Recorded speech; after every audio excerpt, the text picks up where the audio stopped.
Chaque jour, Charles et Carole vous présentent la leçon de l'école du sabbat.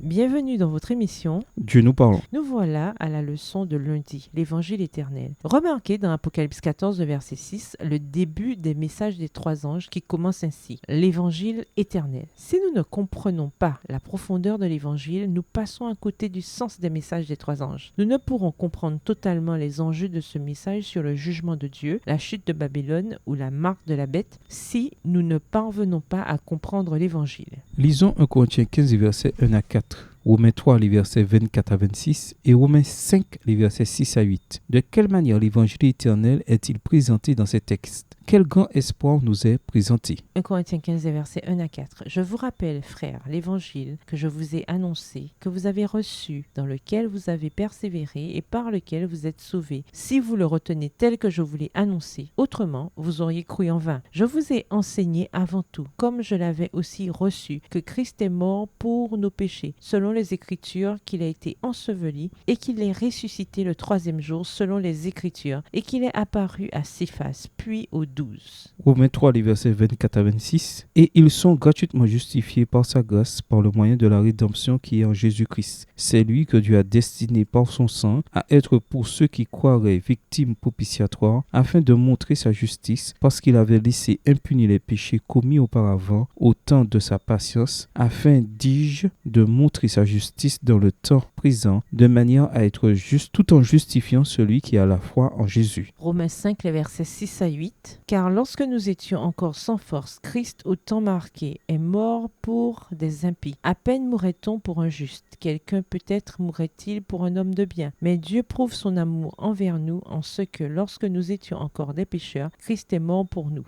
L'évangile, c'est l'incroyable bonne nouvelle de la mort de Christ pour nos péchés, sa glorieuse résurrection et son amour et ses soins constants pour nous. Par la foi en son sang versé et en sa puissance de résurrection, nous sommes délivrés à la fois du châtiment du péché et de sa puissance. Christ occupait les pensées de l'apôtre Paul et il était au cœur de son enseignement et de sa prédication. Le Christ crucifié l'a racheté de la condamnation et de la culpabilité de son passé. Le Christ ressuscité lui donna de la puissance pour le présent et le Christ qui reviendra lui donna l'espérance pour le futur. Remarquez 4 points dans ces passages de Romains. Premièrement, nous sommes justifiés gratuitement par grâce. Deuxièmement, la grâce est une déclaration de la justice de Dieu. Troisièmement, la grâce justifie ceux qui acceptent Jésus par la foi. Quatrièmement, l'amour de Dieu a été démontré pour nous tant que nous étions pécheurs. La grâce de Christ est imméritée. Jésus a connu cette mort atroce et douloureuse que connaîtront les pécheurs perdus. Il fit l'expérience de la plénitude de la colère de Dieu au jugement sur le péché. Il fut rejeté pour que nous soyons acceptés. Il a connu la mort qui était la nôtre pour que nous puissions mener la vie qui fut la sienne. Est-il surprenant que le salut s'obtienne forcément par la foi en dehors des œuvres de la loi? Que pourraient ajouter nos œuvres, même des œuvres bien intentionnées et remplies de l'esprit, à ce que Christ a fait pour nous à la croix? Et ce plan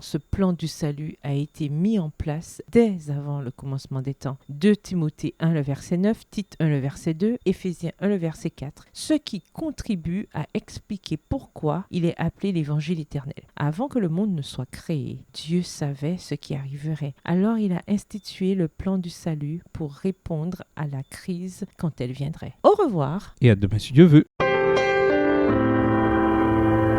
Dieu nous parle. Chaque jour, Charles et Carole vous présentent la leçon de l'école du sabbat.